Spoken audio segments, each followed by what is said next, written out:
Testing. Okay, we're live and we got sound, I'm told.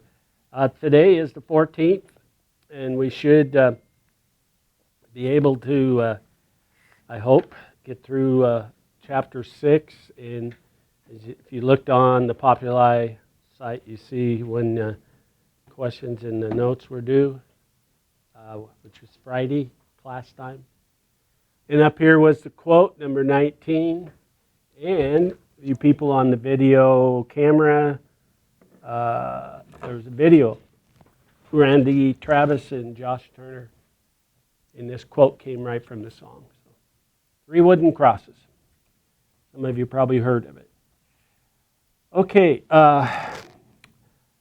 if you need page number, I'll be right around, starting around page 79. And I do that just because my notes, sometimes I don't follow exactly, but that's okay. You'll figure it out. Okay. Now, the country is getting a good start after the Revolutionary War, but they're running into all kinds of problems, trying to get along and what would be best for everyone, and trying to get away from the notion of it's really, really hard to do, as you'll see, as you've read. The rich and the wealthy tend to dominate government, and the average citizen farmer is left out a lot of times, or is not considered as much. And then you have the black slave issue, in which they eventually compromise. And just tell you ahead of time, I believe if I got it right, I may run onto it in my notes, I think it was 1/5 of population of a voting body. So it took 4 black slaves to equal 1 white vote, I think is what it came down to. Anyway, back to the unrest that was happening. Because of this setting up, I'm going to call it the style of the new republic, there was a lot of tensions and protests coming within the average citizen group. And the famous Shays Rebellion, and it was just a local group of farmers led by a certain individual. Can you tell me his name? Shay. Then you wouldn't be wrong. You got his first name? James Shay? Well, it doesn't matter. But Danny Boy, they called him.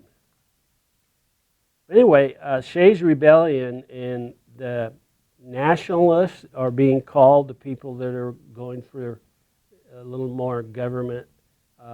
They become a little friction going on. There actually is some killing and some more rioting. And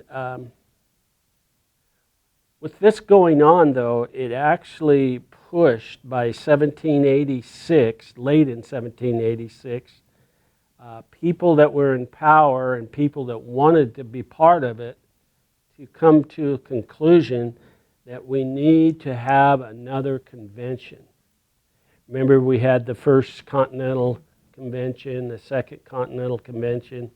So with this anger in the new republic, within 5 months, let's say, January, February, March, April, about 5 months. In May of 1787, the convention convenes, and in order to get away from being labeled nationalists, they just call it the Grand Convention. And what it is it's the convention or the invention of the Federal Republic. And 55 men or delegates, notice male, arrive, and they represent 12 states again. always seems to be one state that does not like to jump on board. And it kind of goes back and forth between New York, New Jersey, and sometimes North Carolina. Uh, so if I ask you right now without you looking, you could probably get 1 in 3 of those and get the right one. Which state didn't send men to? And it's not that important. It's just that you know that. And as you're going to find out, once the compromise is made and things are changed a little bit, that we still don't get it ratified for a couple years, and there's another state that takes them two additional years before they finally vote for the ratification of the Constitution. Okay, there's your background. Now, on page, if you need to know by page, in the bottom of page 79, there was a little story about Shays' Rebellion and the Federalists. That's where that word came from. It was a paper, and then because people wrote this paper and spread it out, they were called the Federalists. Is Rhode Island included in? Right. Okay. She got it. Rhode Island was the 13th state that did not join in on the convention. What's their problem? I don't know. Should we us call them up? I think they were just out there. Was it a right conservative thing or a left liberal thing that we got going on now? But it was an extreme feeling that most cases, they weren't being fairly represented. And I always wondered myself, I said, well, if you wanted to be represented, why didn't you send someone? And if you wanted to see changes, why didn't you go about coming to the convention and putting your time in? And that's the question. It,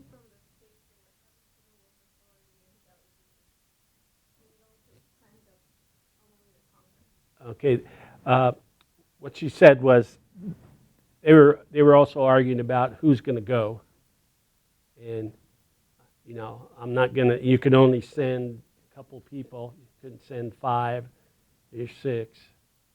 So in this case, 55 doesn't add up to 2 per state yet. So 3 or 4. Well, anyway, the importance of it is the Federalists get labeled, and during the convention, I'll just read this part out of the book. As soon as the convention opened on May 25th, the delegates made several procedural decisions of utmost importance. First, they ruled that their decisions would be kept absolutely secret. This determination allowed for the delegates to speak their minds freely without fear of criticism from the people who had not actually witnessed the debates. So, I might be a delegate from Virginia, and I feel one way, and if people back home, I came with the idea of adopting this, but I wanted to change things. That was the fear too. To find out that, you didn't vote like you told us, and you're from Jamestown, and you represent the Jamestown area, that kind of thing. This was one way to protect. Okay, the delegates also, while they're decided to vote by state, but to avoid the kind of problems that plagued the Confederation of States. Notice that's kind of sneaky, they've taken that out. They ruled that the key proposals needed the support of only a majority instead of 9 states required in the Articles. This is the first Articles of Confederation now. That's what that's referring to. You got 13 states. In order to get things changed with the original Articles of Confederation, you needed 9 states to agree.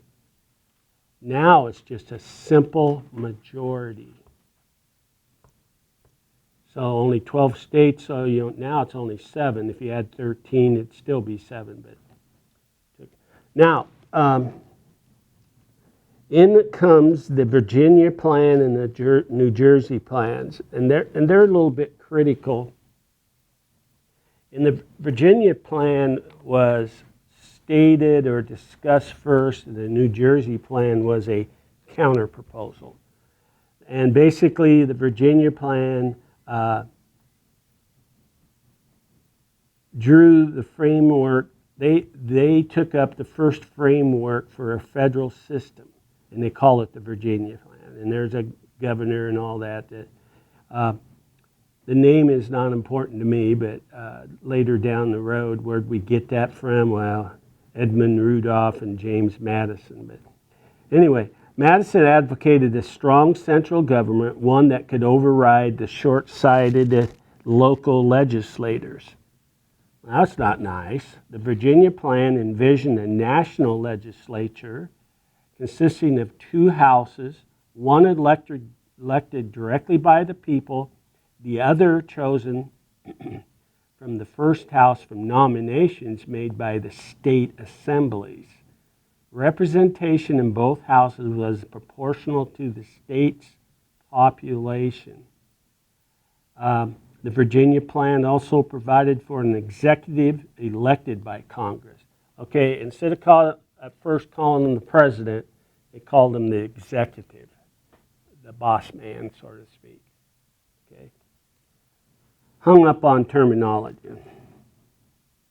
Now, to the surprise of the state's supporters, the entire package carried easily, and the convention found itself discussing the details of a national government consisting of a supreme legislature, executive, and judicial. So 3 branches. But within less than a month, William Paterson of New Jersey, a lawyer, he come up with a counter proposal. You guys watch much on TV. Somebody always, I've never until the current president was in power, all the bickering and the offering of different proposals of this proposal and this proposal, Obamacare, the health care package, whatever you want. And then somebody comes up, that sounds good, and another person comes up with a counter proposal and then a counter proposal. So this is the debate process. In this case, this is what happened. The New Jersey plan came up, and it was the fundamental spirit of the Articles of Confederation, including retention of numerical legislature, whatever that means. We'll come back. Paterson argued that his revisions, though more modest than Madison's plan, would have greater appeal for the American people. That's the common folks. The delegates listened politely to his plan, which had given Congress extensive new powers to tax and regulate trade. And then they soundly rejected it. And that was took about 4 days, I think.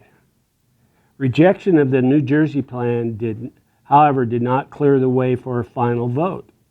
Delegates from the small states, and this is a key now, feared that the plan would hurt their states. These men maintained that unless each state possessed an equal vote in Congress, the small states would find themselves at the mercy of their larger neighbor states. Countering this claim, delegates from the larger states argued that it was absurd to assert that Rhode Island, with only 68,000 people, should have the same voice in Congress as Virginia did, that they had 747,000. So there you go. The argument begins, what we're going to do, how we're going to make it so everybody's voice can be heard. And the key is the very next section, compromise.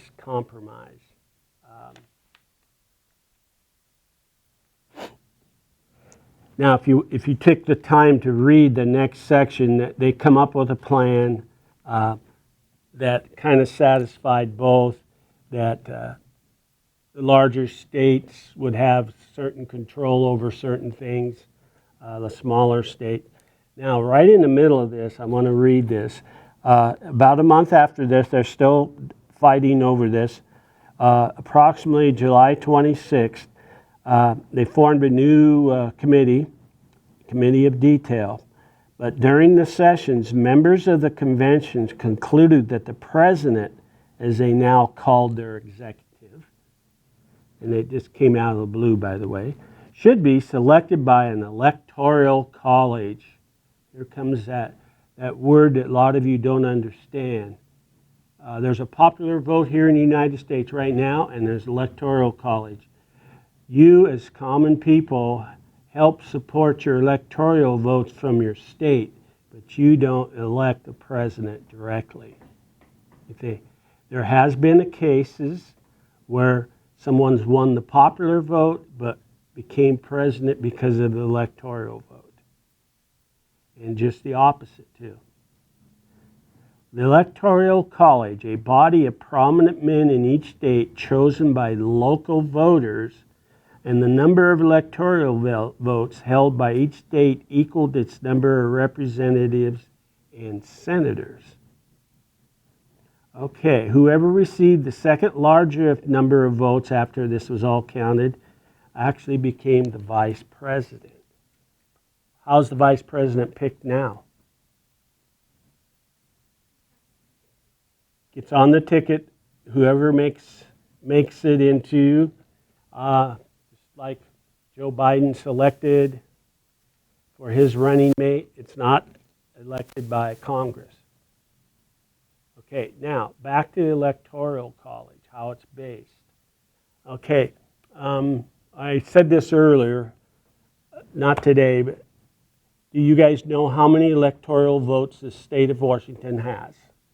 Do you know how many Oregon has? You know, I think you remember me telling you the big states that have more population are very vital for the Electoral College. It takes a certain amount of electoral votes to become elected president. Okay, so they go after all the states, but where do they put in the order of this, of conventions, is really critical.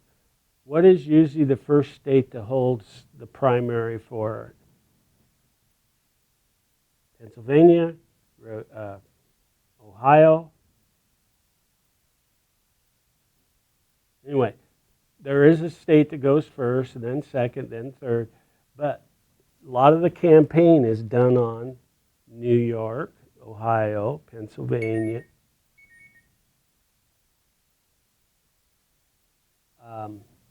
Texas, California.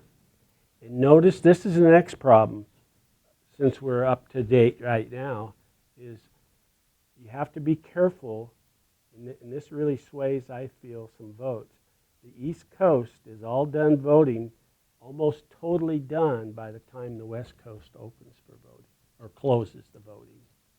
Got that kind of mixed up there.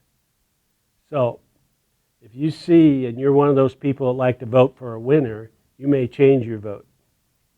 Even though people do that. Yeah. I'm going to be part of the, well, who'd you vote for? I voted for the winner, and really you didn't want to, but that happens. So, and they're trying to do stuff about it.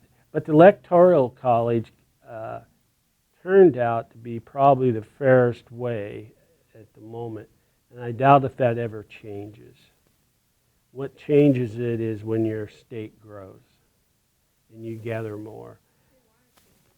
Yeah, I know it. And I'm one of those advocates. I'm going for term limits on Congress. I'm tired of somebody being in there for 40 years. I don't know, you got to be a certain age to be a senator and a representative, but, let's say you get in there your first year, and I can't even tell you, I don't know. I mean, you can look it up, but let's say it's age 30 and you've been in there and you're 70 now, so you've been a senator for 40 years. Time and places change. That's how I look. And I'm old. I know there's some wisdom in it, but, percentage of the Congress right now above 65 is in the 80 percentile. So, with that in mind, the Federalists wanted to adopt the Constitution as it was. Sorry about that. I didn't turn my phone off. I thought I did, but I got to go over here. Silent mode. Keep in mind the structure. The Federalists, again, were men that were recruited because they were wealthy, they owned land, well-known, highly educated, and I'm going to say it, thought they knew it all, and there wasn't room for the common folks. But a person by the name of Jefferson, he was a farmer, and there was a couple other people that got involved that, hey, he was educated, but he was a dirt farmer. He wasn't owner of business or come from the upper end of society. And you see a lot of. So when that group proposed or wanted changes or fought with the Federalists, instead of giving them the names so far as Democrat and Republican like we have today, they were called anti-Federalists. And they were both groups are kind of mislabeled because being part of the anti-Federalist movement, they labeled them, and it was like the press nowadays would say, well, they didn't really want a confederation of states to come together and make a union of states and adopt it. And that wasn't necessarily true. There was things in it that they wanted to see changed. And the ratification or the adoption, when we get all done and said, was actually pretty close. In the one state that didn't vote was Rhode Island. But that process took 3 years to finally smooth out. How do you like that? Waiting that long and arguing that long in Congress. What we're going to do, how the wording could be changed. And then when you get all done with, you ratify the Constitution, but you leave something out. Now what do you do? Well, as you find out, that led to the next argument. We don't have a Bill of Rights. So if you guys turn to that in your book, the original Articles of Confederation are on page 82. Now this is the reform. Look at what it has certain things in there that's important because the Bill of Rights is added and it becomes the first 10 amendments to the Constitution. Okay, and most of you know that. Like the one that we're arguing about today, the right to bear arms, is number 2. Number 1 is this. You go on through, and in the back of your book, all of the amendments are listed. And women didn't have the right to vote until amendment number something else. The prohibition of alcohol, Amendment 21. Each one of them. The end slavery, which becomes the next big issue. Anyway, on page 82, look at your little chart. How do we put amendments in? It requires confirmation by every state legislator. The mode of ratification or amendment requires 3/4 of a state convention or legislature to put one in. The number of houses in the legislature, 1, and the number. And that's in the article, and in the Constitution there are 2. This gets changed. Mode of representation. 2 to 7 delegates can represent each state. Each state holds only 1 vote, though. So you could have 7 people in Congress, but you only get 1 vote. See how that might lead to an argument. All of us in this room are the delegates for the state of Washington, and then are we all going to think the same? Probably not. We might come to agreement, we might not. So this is how the Senate and the House of Representatives get set up. If you go over to the Constitution side of the column, 2 senators represent each state in the upper house. So the Senate right now is being labeled the upper house, the stronger, whatever. Each senator holds 1 vote. 1 representative to the lower house represents every 30,000 people. And that was by the census in 1788. In a state, each representative has 1 vote. So theirs was a little state that only had 75,000 people, and the other one had 747,000 people. So how many votes did they get, and how many representatives they get? Okay. And still arguing. Okay, the mode of election and the term of an office. Delegates appoint annually by state legislators under the Articles of Confederation. But in the Constitution, senators are chosen by state legislators for a 6-year term. And that's what it still is today. 1913, though, a representative is chosen by the vote of citizens for a 2-year term. What's that mean? What do you think? Take a look at that. While you're doing that, I'm going to go to the executive. No separate executive delegates annually elect one of their number as president who possesses no veto power to appoint officers, that would be like judges, or to conduct policy. Administrative functions of government theoretically are carried out by a committee of states, practically by various single-headed departments. You got 3 departments in the, this is the Articles of Confederation establishment. You have 3 departments, and the strongest one is going to control.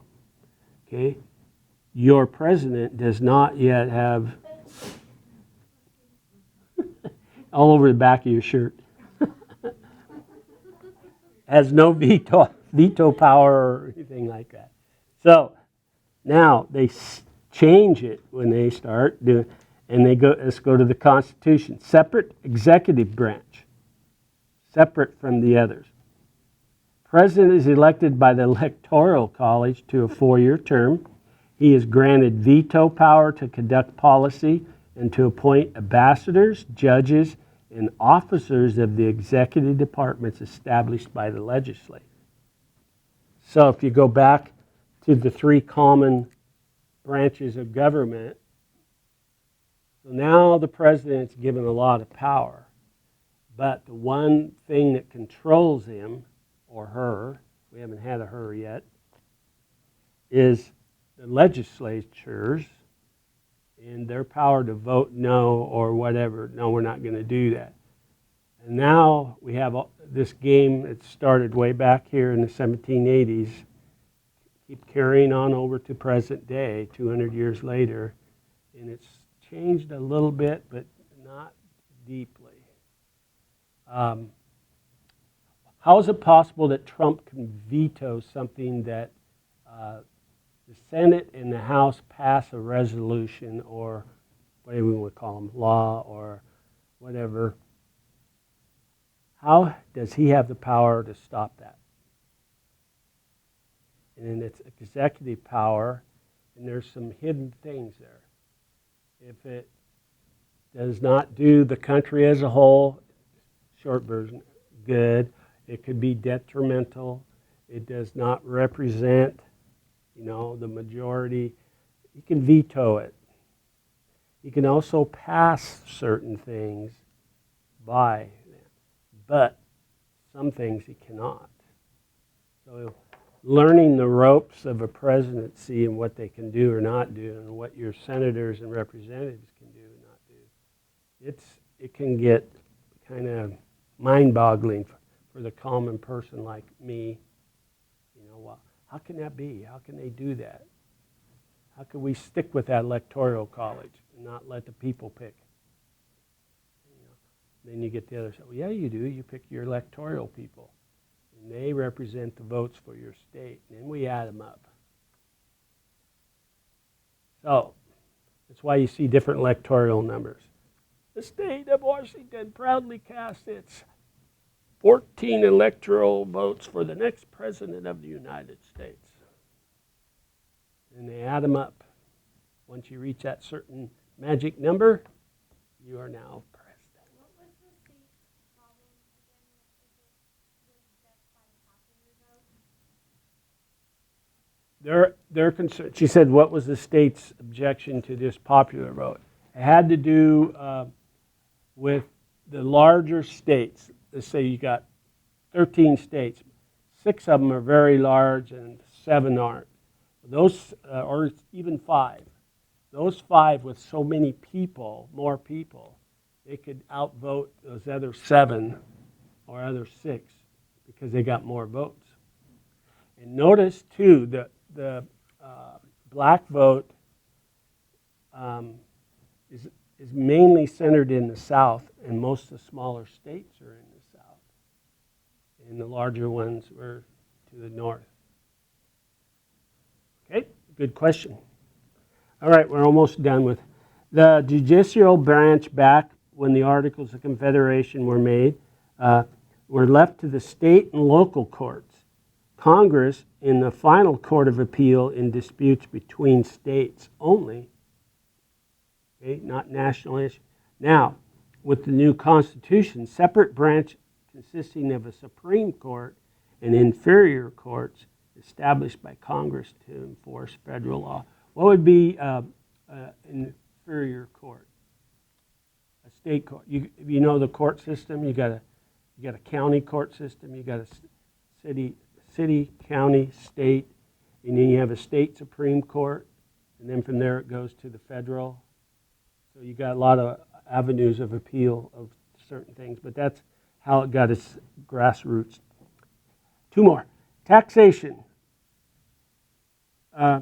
States alone can levy taxes. Congress funds the common treasure by making requisitions for state contributions. So the states tax themselves, and then Congress, federal Congress, would get a piece of the pie, and they get the right to decide how much. And then here's what it says now. Federal government grants all powers of taxation without their blessing. Okay, kind of reverse role. Regulation of commerce, that's trade, business, trucking. Congress regulates foreign commerce by treaty, but holds no check on conflicting state regulations. One state over the other has different import taxes to bring your ships in and whatever. Congress regulates now foreign commerce by treaty. This is the Constitution that we adopted. All state regulations must obtain congressional consent. So if you add something else and you're a big port city, which Seattle's not really considered a port city, but it does have access to the ocean.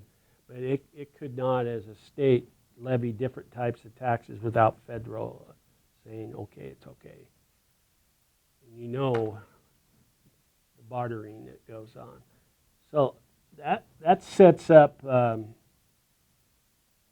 last stage, and we may have to go through this a little bit on Friday before we start the next, is the Bill of Rights, because as you notice, this Articles of Confederation and what the Constitution says left out some things. And real quick, we still have a couple minutes, the lack of Bill of Rights troubled many people, so the Federalists said they would present one if all states would ratify the Constitution. A little power there. The ratification of the